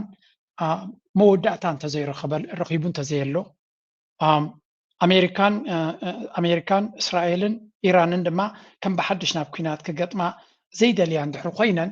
እንታይ ክገብራ ክፍትነን ፕሮክሲ ዎር ቢድ ኣዙር ኩናት ክገብራ ክፍትነን ዝያዳ ድማ ኩናት ምስ ኢራን ክግበር ተዘይኮይኑ ኢሉ እዚኣ ፅቡቅ ጌርና ኩልና ነስዕለላ ኣለና ኩናት ምስ ኢራን ክግበር ተዘይኮይኑ ብሕጂ ማለት እዩ በዚ ፖለቲካዊ መፍትሒ ዝገብርዎ ዘሎ ክቕፅል እቲ ኮይኖም እቲ ባእሲ ቢዳ ኣዙር ክቕፅል ኣበይ ኣብ ባብ ኤል-መንደብ ስለምንታይ ኢራን ወሽመጥ ሕርሙዝ ጌራ ተቆፃፂራቶ ዘላ ይርዩ ስለ ዘለው ብፍፁም ኣብ ባብ ኤል-መንደብ ከምኡ ቁፅፅር ከም ዘይህልዋ ክገብሩ ክፍትንሎም መን ስዑድያ በሎ ኢማራት በሎ እስራኤል በሎ ኣሜሪካ በሎ ብምሎም ነቲ ሑቲ ዝበሃል ኣነጭ ኢሎም ከዳኽምሉ ዝኽእሉ መንገዲ ክፈጥሩ እዮም እዚ ድማ ንሑቲ ጥራይ ኣይኮነን ስለዚ እዚ ኣብ የመን ተወሊዓ ዘላ ኩናት ተሪእናያ ወላ ኢራን እውን ባዕሎም እቲ ሑቲ ዝበሃል ጠቕላላ ናይ ባብኤል መንደብ ቁፅፅር ከም ዘለዎ ክገብርዎ ክደልዮም ስለዚ we don't even know who is going to be ሕጂ ንኣብነት ሑቲ ጀሚርዎ እቲ ኩናት ይብለለው እንታይ ማለት እዩ ኢራን ኣብቲ ቦታ ኩናት ደጌራ ሑቲ ዝበሃል ነዚ ናይ ቀይ ባሕሪ ወገን የመን ንዘሎ ናብቲ ባብኤል መንደብ ንዝቐርብ ብምሉእ ሑቲ ክቋፀሮ ከም ዘለዎ ክትገብር እያ እዚ ማለት እንታይ ማለት እዩ ካልኣይ ሌቨሬጅ ፖይንት ክትሕዝ ኣለዋ ካልኣይ ምሕነቕ ቦታ ክትሕዝ ክትክል ኣለዋ ስለዚ ነዚ ቦታ እዚ ስዑድ ዓረብ ይኹን ካልኦት ሓይልታት ድማ ነዚ ከፍቅዱ ይደልዩን እዮም ብግምጣሉ እቲ ናይ ኤርትራ ቦታ በዚኻ ትሪዮ ብግምጣሉ እቲ ብልፅግና ናይ ዓፋርዶ ናይ ጀንዕፍሪ ዝብሎ ዘሎ ድማ በዚ ዓይኒ ረይዎ ስለዚ this is all ከምዚ ኮምፕሪሄንሲቭ እዩ ብጠቕላላ ክትሪዮ ከለኻ ንፅል ነገራት ክመስለና የብሉን ببزح من قدي زت أساسر نجار الله كل بدحر مجارجة استراتيجيكاوي قبل التنت جو استراتيجيكاوي قبل التنت نكلوكا أب جغرافيكاوي قد أسنزر له ناي استراتيجيكاوي الأمانات كتتجبر مفتان ويون ناي استراتيجيكاوي قبل التنت كتحز مفتان زرينا كنا تاتيهم زولزر له سلزي أبزي هندبت ويهندبت يكون أنا عفار أجندة بلتقنا بتدقاقا عويلو رأي وسمعونا بلا شرط قبرو زلو يتاشو رداز أتوهم زلو صدف زلو زلو عامسلو زلو مدى كونت أجندة مسو كونيكت قبرو أمو كون دخون قالت أماتي قالت زقدس ترخبولو ترخبولو برقز إمارات قزي كساب زي مشاچ الله حدا نقرك تفتر سلاتي دالي زلا you're going to use this equation سلازي بيمن زحسبوه زنبورو سلادي سرحي ዝከኣሎም ነገር ገይሮም ተድኹሉ ኮይኖም ማለት እዩ ብብልፅግና ገይሮም ናብ ኤርትራ ገጽካ ንምግባር ክፍተን እዩ ስለዚ ናብ ኤርትራ ገጽካ ምግባር ክፍተን ከሎ ቦክን ሻዕብያ ኣብዚ ጉዳያት እዚ ረቀቕቲ እዮም they already know this እቲ ጽምዶ ብዓብይ ክብገስ ከሎ ካብ ዜሮ ሰበገሰ ይኮነን እቲ ጽምዶ ክብገስ ከሎ ወይ እውን ናይ ዓፋር ዕጡቕ ሓይሊ ክግበር ከሎ ወይ እውን ሓደ ኣብዚ ዋን እዚ ናሕየለ ዝመፁ ዘሎ ወታደራዊ ዓቕሚ أنصارتي أب عفار زلو سرعات باب زدقف نعوك ألز دلي حيال تدراو عقمي نام عبالي زمت زلو زو تدراو عقم زدما لمن تاي زمت مخانو عفار كساكن دي أكل نايتي إمارات بيمان قد بلتقنا خد قبرت دل أجندا مخانو سلد فلتو أها if you do that we know how to tackle this لعلي دما بعفار ترى يكونه سو واحد سبوق زمدنا مقبار مسفانو سبوق زمدنا مقبار مشيني مسقامبيلا مس كلاتهم زمدنا بمقبار نبي أحمد ففنش أخلنا هلكا ده سمع مال أختي نيرو Now, إذا قد دايز دي كل نرجع لنا. أبكالو جن تايز بعضلو. أبي أحمد نمدحان سكبر زلو ويا ما نسمعن نريون نخدون نكهاتلون زلنا قد دايو. سلزي, what is going to be the next one? انتاي كقاطم تزغط ملقت انتاي كوني نزبل كنشان اسمع. The Omanis, the Iraqis, and the Chinese helped me. Not assert, but even more unstable for that exact reason. And of course, there's Turkey as well. All evidence to support it. I think it's important also to understand, though, this type of proxy warfare is what we had before this war as well. We saw that at least between the Iranians and the Saudis, it was tempered down significantly because of the normalization agreement that the Omanis, the Iraqis, and the Chinese helped mediate. So it pacified that front to an extent and for a period. This is where I think we really have to realize the danger of not reaching an MOU. If the MOU translating to a final deal, because if it doesn't translate into a final deal, then yes, the scenario, and even worse than what you described, is the So እንታይ ዝብል ዘሎ ብሓፈሻ እቲ ጉዳይ ናይ ኣሜሪካን ኢራንን መዕለብን ተደይረኺቡ እቲ ጉዳይ እቲ ዝዓበየ ፀገም ክኸውን ዝኽእል ዝንዛረበሉ ተዛረበሉ ፀናካ እሱ ወይ እውን ካብኡ ዝገድድ ኩነታት ክፍጠር ከም ዝኽእል ምግማት ከድሊ እዩ ምክንያቱ እቲ ምርድዳእ እንተደይ ተፈጢሩ ሓደግ በብሽጣሩ ክኸይድ ክፍትን እዩ ቅድሚ እዚ ኩነታት እውን ከምኡ ተመሳሳሊ ናይ ፕሮክሲ ፀገም ነይሩ እዩ ሕጂ ግን ብዝገደደ ክቕፅል ከም ዝኽእል እዮም ዝነግሩ ዘለዉ ናው እዚ እቲ ሓደ እዩ what is America doing ኣብዚ ጉዳይ እዚ ኣሜሪካ ነዚ ጉዳይ እዚ ብኸመይ ትሪኦ ኣላ ክልተ ነገር ክንርኢ ዝቐረበ ሓድሽ ረቂቕ ሕጊ ሓይልታት ትግራይ ዝርከብዎም ዝተፈላለዩ ዘይመንግስታውያን ዕጡቓት ጉጅለታት ኣብቲ ኣብ ሱዳን ዝካየድ ዘሎ ኩናትን ክፍፀሙ ዝፀንሑ ግፍዕታትን ዘለዎም ተሳትፎ ዝምልከት ምርመራ ተገይሩ ፀብጻብ ክቐርብ ሓቲቱ ዓወት ገብረ እግዚኣብሔር እዚ ብክልቲኦም ሰልፍታት ዝቐረበ ረቂቕ ሕጊ መምሕዳር ኣሜሪካ ሓይልታት ትግራይን ኣርሚ 70 ዝርከብዎም ዝተፈላለዩ መንግስታትን ዕጡቓት ጉጅለታትን ኣብ ሱዳን ኣብ ዝካየድ ዘሎ ኩናት ሓድሕድ ዘለዎም ኢዳእታውነት ክምርመር እዩ ኣዚዙ ዘሎ እዚ ኣብ ሱዳን ምርግጋን ፀጥታን ንምምፃእ ዝግበሩ ፃዕርታት ንምድንፋዕ ከምኡ እውን ንካልኦት ዕላማታት ዝብል ስም ዝተዋህቦ ረቂቕ ሕጊ ኣብ ሰነት ኣሜሪካ ብሰናትራት ሪሽ ኩንስ ኮርኒ ከምኡ እውን ሻሂን ዝቐረበ እዩ እቲ ሕጊ ቀንዲ ዕላምኡ ኣብ ሱዳን ሰላምን ምርግጋን ንምምፃእ ዝግበር ዲፕሎማስያዊ ፃዕርታት ንምሕጋዝ ዝዓለመ ምዃኑ እቲ ሰነድ ይብርህ እዚ ረቂቕ ሕጊ ዝቐርብ ዘሎ እቲ ኣብ ሱዳን ዝካየድ ዘሎ ኣዕናዊ ውግእ ብዝገደደ ይቕፅል ኣብ ዘለሉ እዋን እዩ እቶም ሓድሕዶም ዝዋግኡ ዘለዉ ወገናት ካብ ዝተፈላለያ ሃገራት ግዳማዊ ደገፍን ወተሃደራዊ ሓገዝን ከም ዝረኸቡ ብተደጋጋሚ ክኸሱ ፀኒሖም ኣለዉ እቲ ብጀነራል ቡርሃን ዝምራሕ ሃገራዊ ሰራዊት ሱዳን ብቐንዱ ካብ ግብፂ ቱርኪ ከምኡ እውን ካብ ኢራን ወተሃደራዊ ኣፅዋርን ስልጠናን ከም ዝረኸበ ብተደጋጋሚ ይኽሰስ ብተወሳኺ ስዑዲ ዓረብ ቀጠርን ኤርትራን እውን ምስቲ ሰራዊት ዝወገኑ ከም ዝኾኑ ብተደጋጋሚ ክግለጽ ፀኒሑ ኣሎ ብኣንጻሩ እቲ ብሕሜቲ ዝምራሕ ዳዕመ ሰሪዕ ካብ ሕቡራት ኢማራት ዓረብ ሰፊሕ ናይ ኣፅዋርን ፋይናንስን ሓገዝ ከም ዝወሃቦ ብሰራዊት ሱዳንን ዓለም ለኻውያን መርበርቲ ትካላትን ሓያል ክሲ ብተደጋጋሚ ቀሪቡሉ እዩ እቲ ፀብጻብ ዝተፈላለዩ ዘይመንግስታውያን ዕጡቓት ጉጅለታት ኣብ ሱዳን ዝካየድ ዘሎ ውግእ ብምድጋፍ ብምድላው ምስላት ወይ ብቐጥታ ብምስታፍ ዘለዎን ተራን ኣብ ልዕሊ ሰላማውያን ሰባት ኣብ ዝፍፀሙ ገፍዕታት ዘለዎም ኢድኣታውነትን ብዕምቆት ዝምርምር ክኸውን ከም ዝግባእ ይግለጽ ኣብቲ ረቂቕ ብስም ካብ ዝተጠቕሱ ዝተፈላለዩ ዘይመንግስታውያን ዕጡቓት ጉጅለታት ሓይልታት ምክልኻል ትግራይ ይርከብዎም ካብ ሓይልታት ትግራይ በተወሳኺ ከም ጉጅለ ዋግነር ሃገራዊ ሰራዊት ሊብያ ከምኡ እውን ከም ግንባር ሰውራ ሱዳን ሓይልታት ዋልታ ሱዳን ዝኣመሰሉ ዕጡቓት ሱዳን ከምኡ እውን ዞባውያን ዕጡቓት ጉጅለታት ኣብቲ ዝርዝር ተገሊጾም ኣለዉ እዞም ዞባውያንን ዓለም ለኻውን ሓይልታት ነቲ ኣብ ሱዳን ዘለዎ ክፍተታት ፀጥታ ብምጥቃም ምስቶም ክልተ ተዋጋእቲ ወገናት ዝተፈላለዩ ናይ ፋይናንስን ኣፅዋርን ርክባት ብምምስራት ነቲ ውግእ የጋድድዎን ይረብሑሉን ከም ዘለዉ እዮም ዝኽሰሱ መንግስቲ ኢትዮጵያ ኣብ ግንቦት 2026 ኣብ ዘውፅኦ መግለፂ ሕወሓት ካብ ሱዳን ወተሃደራውን ገንዘባውን ደገፍ ከም ዝረክብ ብምክሳስ ምዕራባዊ ደባት ኢትዮጵያ ከም ዝተጣሕሰን ትዕግስቲ ክገብሩ ከም ዝመረፁን ገሊጹ ነይሩ ሕወሓት ነቲ ዝቐረበሉ ክሲ ወጥሪ ንምውላዕ ዝዓለመ እዩ ክብል ብምቅዋም እቲ ውድብ ኣብ ዝኾነ ንዞባዊ መረግጋእ ዝዘርግ ንጥፈታት ኣይተሳተፈን ኣይደገፈን ክብል ገሊጹ ሮይተርስ ኣብ ቀዳማይ ሰሙን ወርሒ ለካቲት 2026 ኣብ ዘውፅኦ ፀብጻብ ኢትዮጵያ ኣብ ምዕራባዊ ዶባት ኣብ ክልል ቤንሻንጉል ጉሙዝ ሓደ ሚስጥራዊ መሰልጠኒ ማእከል ዳዕመ ሰሪዕ ከም ዝሃነፀት ፀብፂቡ ምንባሩ ይዝከር ኣብ ግንቦት 2026 ሱዳን ኢትዮጵያን ሕቡራት ኢማራት ዓረብን ኣብ ቀንዲ ማዕርፎ ነፈርታን ዝተኻየደ መጥቃዕቲ ድሮን ወዲበን ክትብል ከሲሳተን ነቲ መጥቃዕቲ ከዓ ቀጥታዊ ወራር ክትብል ኮኒናቶ ምንባራ ኣይርስዕን ኢትዮጵያ ኣብቲ ዝተፈፀመ ከም ትሪእዎ ዘለኹም እዚ ጉዳይ እዚ ካልእ ዝተፈላለየ መግለፂታትን ሓበሬታ እናረኸበ ዝመፅእ ዘሎ እዩ ሰኔተር ጂም ሪሽ ትበሃል ናይቲ ሰኔት ፎሬን ሪሌሽንስ ኮሚቲ ቼርፐርሰን ማለት እዩ ምስ ካልኦት ኮይኑ ሕጂ እውን እንተኾነ ዳዕመ ሰሪዕ ከቢድ ዝኾነ ሓደጋ ኣብ ልዕሊ ተቐማጦ ከተማ ዕብየት ክገብር ከም ዝኽእልን ንሲቪላውያን ሓደጋ ክፍጠር ከም ዝኽእልን ቅድሚ ሕጂ ኣብ ዝተፈላለየ ቦታታት ገበና ዝፈፀመ ትርዓት ሕጂ እውን ንከምኡ ክገብር ዕድል ክወሃቦ ከም ዘይብሉ ዝብል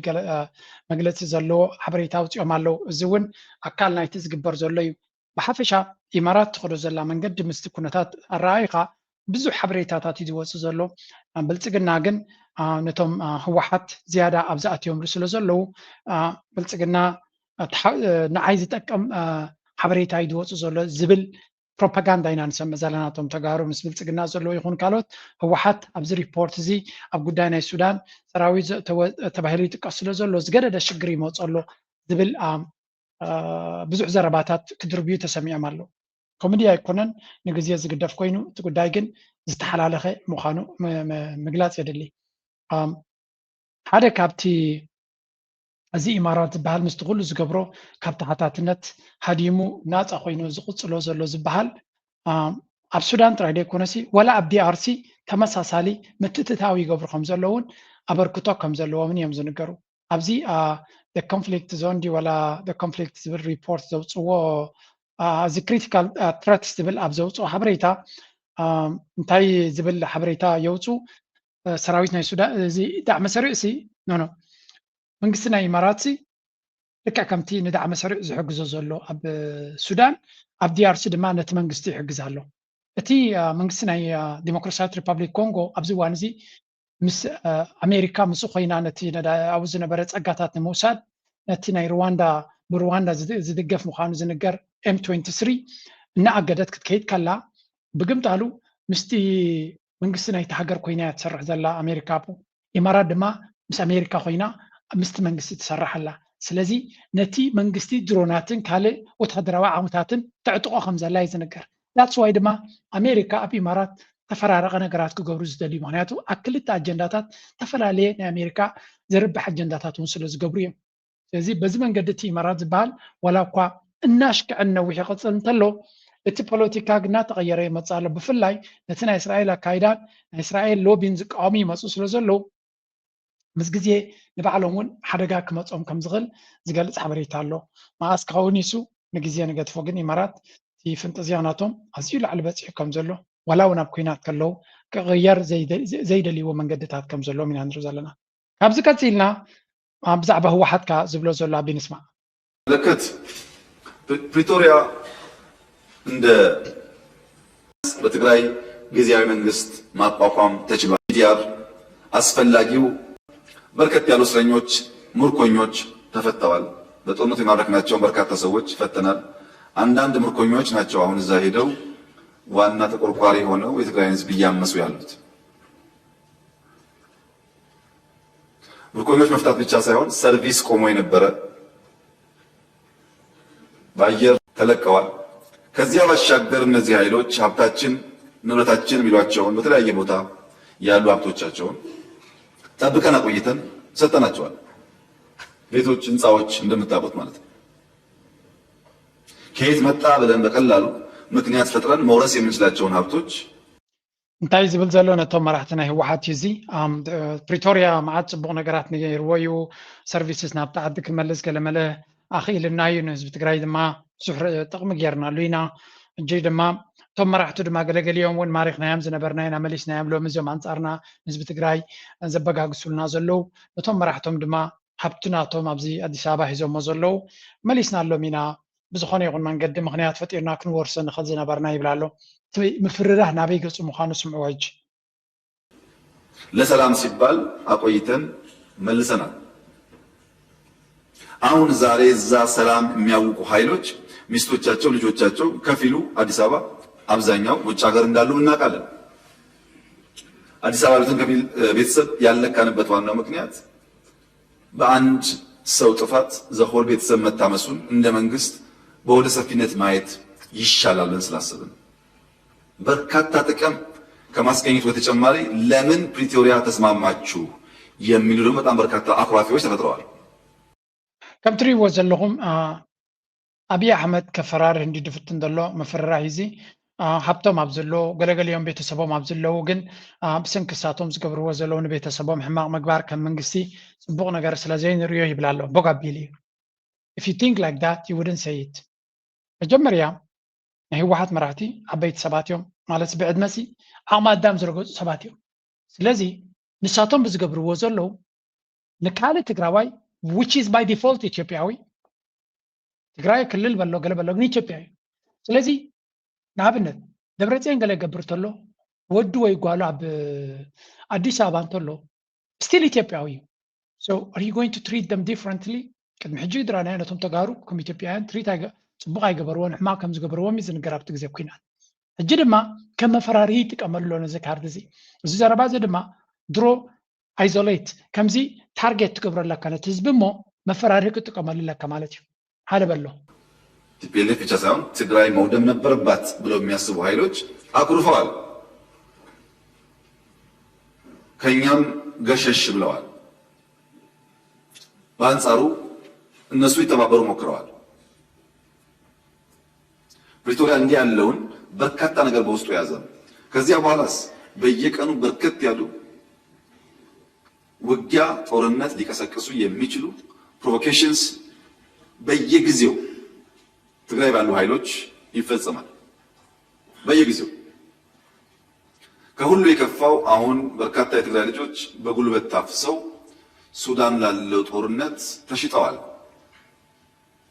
እጅ ከም ትሪእዎ ዘለኹም ካልእ ኣብ ኣምስል ኣቢሉ ሻዕብያ ትብል ወይ ከዓ ኤርትራ ትብል ሲ ብጀካ ተጠንቂቑ ከውፅኣ ዝደሊ ጎቦ ክኸይድ ብዙሕ ግዜ ይትፍትን ኣብዚ ኸ ወላ እኳ ኣብቲ ግዜ ውዕል ፕሪቶሪያ ንሕና ሰላም ክንደሊ ከለና ካልኦት ሓይልታት ግን መራሕቲ ህወሓት ጥራይ ዘይኮነስ ትግራይ እውን ክትበርስ ኣለዋ ዝብል እምነት ስለ ዝነበሮም እቲ ውዕል ፕሪቶሪያ ኣዝዩ ከም ዘቆጥዖም ብገይሮም ዝምድንኦም ሳና ከም ዝበተኹ ንኤርትራ ማለት እዩ። ድሓን እንታይ ሓሲብካ ከም ዝነበርካ ምስጢር ናይ ኣደባባይ ስለ ዝኾነ ብዙ ዘረባ የድልዮን እዩ እንተቲ ሕጂ ድማ ምስቲ መቐደም ምርኣይ ኣድላይ ኣሜሪካ ኣብዚ ዝተጋገየ ገምጋም ተፈለየ ደምዳም ዝወፅሑ ይመስለኒ ናይ ኣዲስ ኣበባ መንግስቲ ናይ ኣሜሪካ ቀንዲ ኢንተረስ ኣብቲ ከባቢ ዝተረጋገአ ከባቢ ምግባር እዩ ዝተረጋገአ ቀርኒ ኣፍሪካ ክረጋጋ እዮም ዝደልዩ ኢንተረስቶም ንሱ እዩ ናይ ኢንተርናሽናል ቴሮሪዝም መፈልፈሊ ኮነ ይደልይዎን ሶማሌ ናይ ኤክስትሪሚዝም መፈልፈሊ ኮነ ይደልይዎን እተን ከባቢ ዓድታት ኢንክሉዲንግ ኣብ ኢትዮጵያ ኣብይ ኣሕመድ ናብቲ ናይ ቀደም ዝነበረት ኢትዮጵያ ክመልሳ እየ ኢሉ እዩ ከእመኖም ዝምክር ዘሎ ኢትዮጵያ ነቲ ከባቢ መረጋጊኢት አንከር ስቴት እያ ነይራ ብተግባር ከምቲ ዓመት ወፅበልኩ ኸ ናይ ሱዳን ደቡብ ሱዳንን ናይ ሱዳንን ናይ ሶማልያ ናይ ፀገም ኣለዎን ዝበሃላ ሃገራት ፋይል ኢትዮጵያ እያ እዮም ዝብሉ ነይሮም ኣሜሪካ ማለት መፍትሒኡ ቁልፉ ኣዲስ ኣበባ እዩ ካብዚ ሓሊፉ ምርግጋእ ክፍጠር ሽብርተኝነት እግሪ ከይሰድድ ትነቕሎ ኢትዮጵያ እያ ኢንክሉዲንግ ኣብ ሶማልያ እትያ እንኳን ደብ ዓዳ ንኤርትራ በቲ እዋን እቲ ንቅርነፍ ኣፍሪካ ዘይረጋግእ መንግስቲ ኢሎም ስለ ዝፈረጅዎ ኮርነሩ ልክዑ ዘቐመጠቶ ኢትዮጵያ እያ ስለዚ ንኢትዮጵያ እዚ ሕዝቢ ዘለዋ ዝሐሸ ኢኮኖሚ ዘለዋ ብጣዕሚ ፕሮፌሽናል ዝኾነ ኣርሚ ዘለዋ ክሊር ዝኾነ ፖለቲካ ኣጀንዳ ሃገር ክመርሕ ዝኽእል ሊደርሽፕ ዘለዋ ወላ እውን ኣብ ገለገሊኡ ኣሜሪካ እንተተፈላለዩ ንሃገሩ ቀናኢ ዝኾነ ኣመራርሓ ዘለዎ ሃገር ስለ ዝኾነት እቶም ምሳና ዘየጠዓዕሞም ናይ ኢኮኖሚ ናይ ካሊእ ፖሊሲን ውሕጥ ኣቢልና ንኢትዮጵያ ግን ክንሕግዝ ኣለና ዝብል ምሳና ሰሪሖም እዮም ዓንዲ ዓሪዕና ካብ ቻይናን ካብ ዋሽንግተንን ኢና ክንሰርሕ ኢልና ናይ ኤምኤፍን ናይ ወርልድ ባንክን ሓገዝ ንኢትዮጵያ መፂሉና እዩ ናይ ኣሜሪካ ኢንተረስት ነማልኦ ናና ኢንተረስት ምሻጥ ኣይኮነን እተን ዘፈላለያና ግዜ ኣይኮነን ዝበልናየን ነገራት እዘን ብኢትዮጵያ ድኻ ህዝቢ ዝተቋቋማ ናይ መብራህቲ ቴሌኮሙኒኬሽን ኢትዮጵያ ኣየር መንገድ ካልኦትን ዘን ዓበይቲ ኮማንድ ግዛዕ ዝበሃላ ባንኪንግ እዚኣተን ኣሕሊፍና እየን ኣእሚንና ንኣይኤምኤፍ ዓመትና ተደራደርና ብፕሪንስፕል ደረጃ ንሰምዐኩም ግን በዚ ምክንያቱ እዚ ድልዋት ኣይኮንና ንሕዘ ትብል ተንዝሃቡና ገንዘብ ኣብ ተግባር ምስ ረኣይዎን ግን ተንዝሃቡና ገንዘብ ኣብ መንገዲ ኣብ ኢንፍራስትራክቸር ትምህርቲ ምስ ሓለፍናየን ኣሜሪካ ጥራይ ኣይኮኑት ሪፖርት ዘውፅዎ ዩናይትድ ኔሽን የውፅዎ ኣውሮፓ ሕብረት እዚ ዓብ ዲፕሎማት ናይ ኢህደግ ዝነበረ ትግራዋዩ ትሪእዎ ዘለኹም ድማ እቲ ኣካይዳ ከመይ ነይሩ ሎሚ ከመይ ኣሎ ኣብይ ኣሕመድ ክሳዕ ክንደይ ካብቲ ወላ እኳ ካልኦት ጓዓፂፆም ንዓቢ ክቕበልዎ ከም ዝኽእሉ ይገብሩ እንተለዉ ኣብይ ኣሕመድ ግን ንረብሓ ናይ ኣሜሪካ ከገልግል ዝኽእል ከም ዘይኮነ እዩ ዝምጉት ብሌሲንግን ኣይኮነን መን እዩ ዝዕድመና ነይሩ ናብ ኣሎ ናይ ኢትዮጵያ ፖሊሲ ስፔስ እውን ሂቡ እዩ ሸይጡ እዩ ማልኡን ዘይኮነስ ካሊእ መማለፂ እውን የብልና ምስ መን ኢና ክንሰርሕ ልዕሊ ሕዚ ምስ ቻይና ምስ ራሽያ ኣብ ስእሊ እውን የለውን ዳርጋ ኣብይ ኣሕመድ ደልይዎ ነገር ኣይገብረልኩም ዘሎ ትጋገይኹም ዘለኩም ኣብይ ኣሕመድ እንኳን ዶ ከባቢ ክረጋግእ ብታ ሕዚ ትልልዋ ዘለኹም ተቐፂልኩም ተዓዲ ፍራክቸር ድያ ክትከውን የጎዝላብያ ክትከውን ትኽእል እያ ኣብዚ ስብልካ ሕማቕ ትንቢት ኣይኮነን ተወሎ ኢልኩም እንዲያውም ነቶም ተቃወምቲ ዝተዓጠቁን ዘይተዓጠቁን ተሓባቢርኩም ኣብ ኢትዮጵያ ዝተረጋገአ መንግስቲ ክህሉ ታንቶ ትብሎ ዘለካ እኮ እዩ ዝሸጠሎም ዘሎ ንኣሜሪካ ኦላን ትድፍን ተለፍን ፋኖን ተተሓባቢሮምስ ከመይ ገይሮም እዚኦም ንፈላለዮም እዚኦም ንመቕለዮም ትብሎም እዚ ኮይኑ ኣሜሪካ ዝሸጠሎም ዘሎ አንፎርቹኔትሊ ኣብ ባይታ እውን እቶም ንኣሜሪካ ሲግናል እናሰደዱ ንዓለም ሕብረተሰብ ሲግናል እናሰደዱ ብሓባር ኮይና ክንሰርሕ ኢና ዝብሉ ዘለዉ ኣካላት ኣብ ኣደባባይ ወፂኦም ክሳብ ሕዚ ዝገበርዎ ነገር ይንሰምዕን ዘለና ብሓፈሻ እንታይ ዝብል ዘሎ እቲ ህወሓት ራእይ ናቱ መደብ ናቱ ናብ ኣሜሪካ ክሸይጥ ክኽእል ኣሎ ይብላ ኣሎ በዚ መንገዲ ክትሪኦ ከለካ ኮይኑ ተሪፉ ኤርትራ ስቲል ዓብ ስራሕ ከም ዝፅበያ ጥራይካ ትርዳእ ንሕና ኤርትራውያን ኢና እቲ ጉዳይ ኢትዮጵያ አንከር ስቴት ክትኮነሉ ትኽእል ናብኣ ክመልስ እያ ኣቢሕኽ ዝብል ዘሎ ንኣሜሪካ ድማ ዝደለኹም ክገብረልኩም ክእል እየ ኣድሕኑ ንዚ ዓይነት እዩ ብኡ መንፅር ድማ ንሱ እንተድሒኑ ወላ እኳ ሕጂ እንታይ ዝብል ዘሎ እቲ ኤክስፐርት ህወሓት ኣነ ነዚ ከባቢ ንምርግጋእ ክጠቕመካ ይኽእል እየ ምሳይ ክትሰርሕ ፈትን ኢሉሲ ንኣሜሪካ ክእምን ክኽእል ኣለዎ ነቲ ናይ ዶናልድ ትራምፕ ኣካይዳ ድማ ነቲ ናይ ኣብይ ኣሕመድ ዝገብሮ ዘሎ ድማ ካውንተር ክገብሮ ኣለዎ እዩ ዝብል ዘሎ ኤኒዌይ እዚ ከምዚ ኢሉ እናሃለዎ ከሎ እቲ ጉዳይ ናይ ኤርትራ ካልእ ሓደ ኣገዳሲ ፍጻሜ ኣጋጢምዎ ኣሎ እሱ ድማ እዚ እዩ Eritrea mandate again. But what if this is actually a wake-up call? The United Nations has done it again. Despite Eritrea's diplomatic offensive, despite the warnings from Foreign Minister Osman Saleh, despite the lobbying efforts in Geneva led by Ambassador Sofia Tesfamariam, despite growing criticism of country-specific mandates and selective approaches to human rights, the UN Human Rights Council has once again extended the mandate of the Special Rapporteur on Eritrea. So what now? Does Eritrea spend another year fighting the same diplomatic battle? Another year writing statements? Another year trying to persuade people who may have already made up their minds? Or could this be the moment Eritrea stops reacting and starts? ከም ትሪእዎ ዘለኹም ዩናይትድ ኔሽንስ እቲ ሂማን ራይትስ ዝበሃል ኣካል ናይ ኤርትራ ሕጂ እውን እንተኾነ ንተወሳኺ ዓመት ድዩ ወላ ንክንደይ ዓመታት ሓድሽ ውሳነ ኣመሓላሊፍሎ እቲ ውሳነ ድማ እቲ ስፔሻል ሪፖርተር ዝበሃል ናይ ኤርትራ ዝነበረ እቲ በቲ ዶክተር ባብክር ዝበሃል ዝምራሕ ዝነበረ ተልእኾ ናቱ ክቕፅል ምዃኑ ተገይሩሎ ማለት እዩ እዚ ድማ ከም ትሪእዎ ዘለኹም ኣበየላ እቲ ድምፂ ተገይሩ ናይ ኤርትራ ብልፅግና ዝተሓወሶ ብልፅግና ወሲኽካ ኢትዮጵያ ወሲኽካ ብዙሓት ሃገራት ክቕፅል ከም ዘለዋ ኣድሚፀን ማለት እዩ እንዲሆን ለኣፍሪካ ኢትዮጵያ ትርከቦ ድማ እተን ሃገራት ቀጠልያ ገይረን ዘለዋ ኩለን እቲ ስፔሻል ሪፖርተር ኣብ ኤርትራ ክቕፅል ከም ዘለዎ ዘድመፃየን መብዛሕተን ሃገራት ኣፍሪካ ድምፀን ዓቂበን ክሕግዛ ይከኣላን እተን ኖ ዝበላ ወይ እውን ኣብ ኤርትራ ክቕፅል የብሉን እዚ ፍሉይ ኣብ ኤርትራ ዝግበር ጠጠው ክብል ኣለዎ ዝበላ መን እየን ኩባ ቻይና ብሩንዲ ካብ ኣፍሪካ ቀፂልካ ፓኪስታን ኢጅፕት ከምኡውን ራሽያ መስለኒ እተን ሃገራት ነዚ ዘበላ ማለት እዩ ካልኦት ኩለን ሃገራት ኤሮፓ ዝርከብዎን ስፔን በሎ ስዊዘርላንድ በሎ ኩሎም ክቕፅል ኣለዎ ስፔሻል ሪፖርተር ብምባል ኣድሚፀን ማለት እዩ 23 እወይ ኢለን 17 ሃገራት ኣፍሪካ ድምፀን ዓቂበን 6 ሃገራት ጥራይ ጠጠው ክብል ኣለዎ ኢለን ስለዚ ብሓፈሻ እቲ ጉዳይ ናይ እቲ ስፔሻል ሪፖርተር ክቕፅል ምዃኑ ተገይሩሎ ማለት እዩ ሓድሽ ንዑ ዝመርሕ ድማ ይድልዮ ኣሎ በዓል እዚኣ ሚርያም ፎን ራይዘን ዝበሃላ ድማ ገለ ካብቶም 6-8 ዝኾኑ ካንዲዴትስ ነቲ ስልጣን ንክርከቡ ዝጓዩ ዘለዉ እዮም ኤርትራ ድማ ኣገይን ብፍሉይ ራፖርተር ነቲ ኩሉ ኩነታት እናረኣዩ ኤርትራ ኩሉ ግዜ ናይቲ ሂማን ራይትስ ቫዮሌሽን ተካይድ ከም ዘላ ገይሮም ከብልዎ እዮም እዚ ከዓ ንብዙሕ ነገር መዕንቆታት ዝፈጥር እዩ ዘይቃል ዓለም ስለዚ ኤርትራ ወላ እምቢታ ከተስምዕ ወላ ንዲፕሎማት ክትገብር ወላ ኣብ ብዙሕ ሎቢ ክትገብር እንተፈተነት unfortunately it didn't work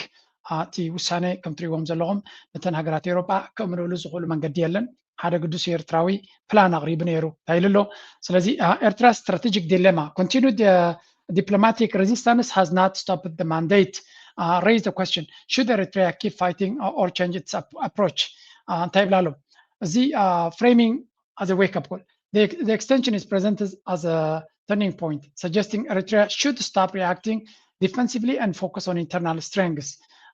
እዚ ካብ 10 ግዜ ነዚኦም ክጥቀሙ ፍታን ውሽጣዊ ዓቕሚ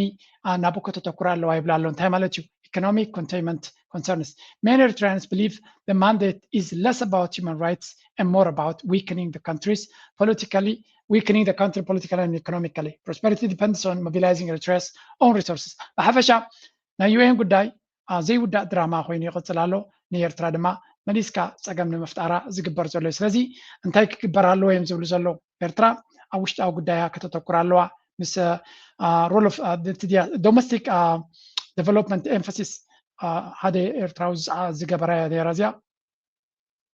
ኣብ ህዝባ ዘተኮረ ንዲያስፖራ ዘሎ ህዝብን ንውሽጡ ዘሎ ነዋሃይትካ ውሽጣዊ ቁጠባዊ ንምህናፅ ብዙሕ ጉያ ክግበር ከም ዘለዎ ዘለና ፀጋታት ብዝለዓለ ናህሪ ንክንጥቀመሉ ብዝለዓለ ውህደት ክንጥቀመሉ ንኩሉ ፀጋታትና ኣጎሳጒስና ክንዋጋን ክንቃለስን ከም ዘለና እዮም ዝነግሩ ዘለዉ ኣይተገበረን ስለዝኾነ ድዩ ዘይተፈተነ ስለዝኾነ ገለ ሰብ ከም ድሌቱ ክዛረብ ይኽእል እዩ ስለዚ ብሓፈሻ ግን ኤርትራ ሓድሽ ነገር ክትፍትን ክትክእል ኣለዋ እዩ ዝብል ዘሎ ሰብ እዚ ምክንያቱ እቲ ዩኤን ክትእምን ኢልካ ዝግበር ኩሉ ይሰርሕ የለን ናቶም ሕቶታት ንፁር ዝበለዩ እንታዮም ዝብሉ ዘለዉ ሃገራዊ ኣገልግሎት ዘሎ ሰብ ኖርማል ሂወት ክመርሓሉ ዝኽእል መንገዲ ክፍጠር ክኽእል ኣለዎ ይብለው ኣብ እስር ቤታት ዘለዉ ሰባት ክወፁ ክኽእሉ ኣሎም ሕጂ ኣነ ናተይ እቲ ዝብልዎ ዘለዉ ገሊዩ ኤርትራ ክትገብሮ ትኽእል እያ ዝብል እምነት ኣለኒ ትሕቶ ግን ኤርትራ ንዑ ተገይራ እቲ ነገር ክለዓል ይኽእል ዶ ኣይም ኖት ሹር ምክንያቱ ብርግፅ ነቲ ሃገር ገለ ነገር ደገፍካ ክገብርዎ ክኽእል ኣለዎ ምክንያቱ ኩላ እዛ ቪድዮ ንሪኦ ዘለና መፃኹኻ ወረርኩኻ ዝብል ቋንቋ ካብ ብልፅግና እናመፆ ከሎ ግደፍ ትጋገለኻ ሉላውነት ናይ ሃገራይ ትደፍርኒ ኢኻ ኢሉ መግለፂ ዘውፅእ ሓይሊ የለን ስለዚ በቲ ሓደ ክበልዓካ እየ ከጥፋእካ እየ ዝብል ዝፍክር ዘሎ ዝሕግዙ እየ ዝብለኩም ነዚ ኩሉ ሉላውነት ናይ ኤርትራ ዝደፍር ዘሎ ኣብ ሃገሩ ድማ ብድሮናት ሰብ ንዝቐትል ዘሎ እንታይ ይገብርዎ ኣለዉ ኣደኖ ከም ኤርትራዊ ኮንካ ክትሪኦ ከለካ እውን ዳርጋ ፀርፉን ክትብሎ ትኽእል ኢኻ ግን ዝወረድሪዝ IMF ንብልፅግና ነቲ ኩሉ ዝገብሮ ዘሎ ዕንወት ብምንታይ ሸሊሞሞ ተወሳኺ 464 ሚልዮን ዶላር ክብዎ ምዃኖም ተወሳኺ ሓገዝ ሓሊፎም ኣለዉ ስለዚ ኣብ ኣምሓራ ትገብሮ ዘለካ ሞት ይኹን ኣብ ኣርሲ ኣብ ኦሮሞ ንቤተክርስትያናት ዘቃፀልካ ይኹን ኣብ ካልእ ዝገበርካዮ ብዘየገድስ ሕጂ እውን ተወሳኺ 464 ሚልዮን ክንበካ ኢና ብምባል ቀፅል ትገብሮ ዘለካ ቀፅሎ ኩሉ ነገር ናብ ኤርትራ ክትወርር ፈትን ንሱዳን እንዳዕ መሰሪዕ ወታደራዊ ቤዝ ዝግበረሉ ፀገም የለን ንትግራይ ብዕፅዋን ክባን ጌርካ ህረሞም ናብ ሶማልያ ኣብ ደገ ባሕሪ ኢልካ ኣጀንዳ ግበር ዝደለካዮ ግበር we are going to give you money ነቲ ዕዳታት ናትካ ድማ ክንሕግዘካ ኢና እዮም ዝብልዎ ዘለዉ ስለዚ ካብዚ ንላዕሊ ንፁርነት ናይ ፕላን ናይ ኣሜሪካ ክኸውን ኣይክእልን ኣቢ ከሳሲዎ ኣቢ ሒዞሞ ደጊፎሞ ንክኸዱ ወሲኖም ከም ዘለዉ ኢና ንርኢ ዘለና ኣገይን ከም ኤርትራዊ ዝስማዓካ ነገር ብዙሕ እዩ ዘሎ ግን እንታይ ዝግበር ኣሎ እቲ ዲስ ዝያታ ንነብረላ ዘለና ዓለም እያ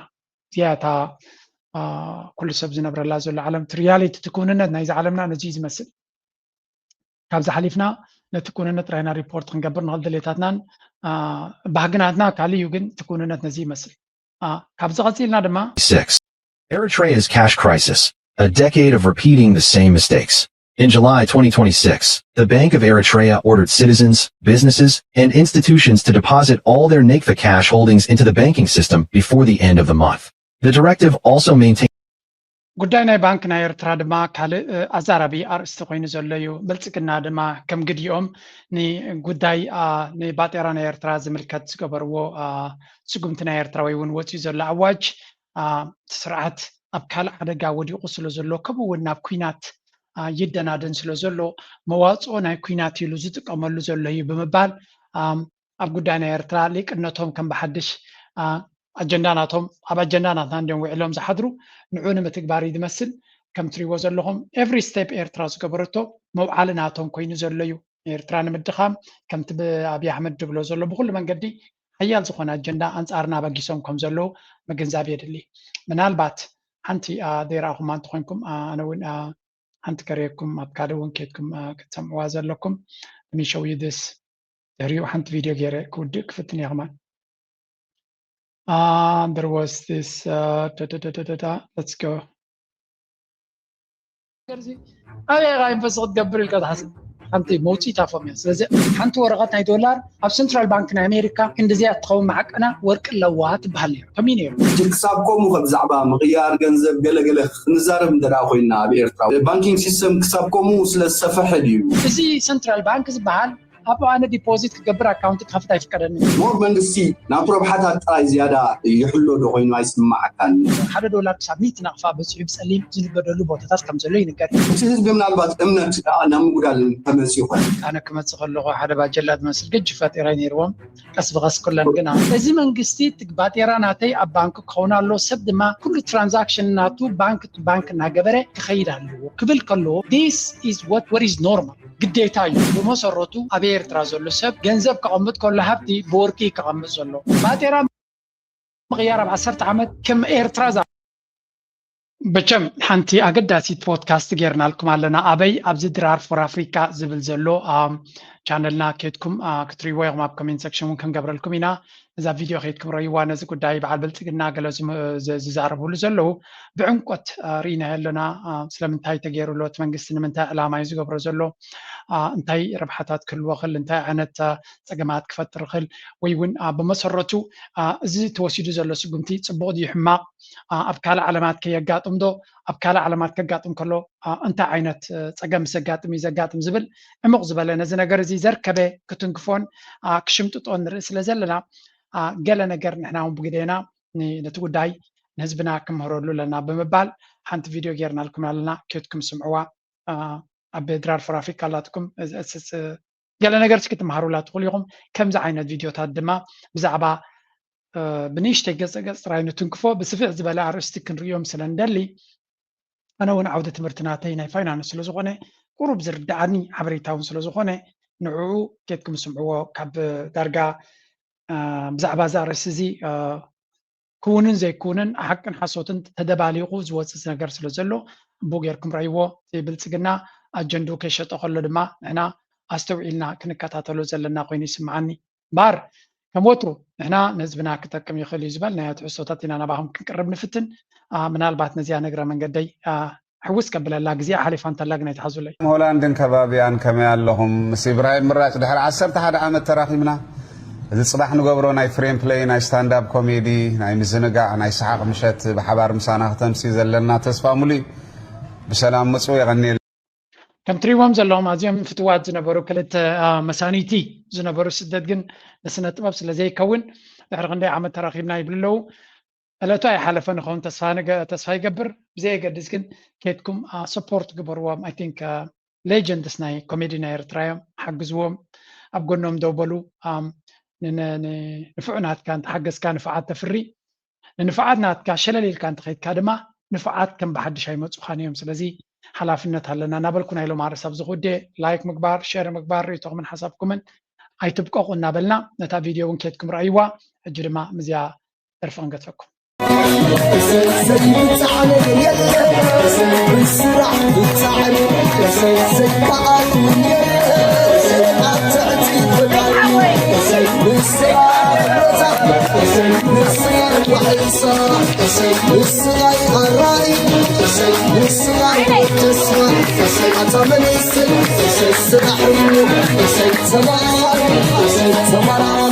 It's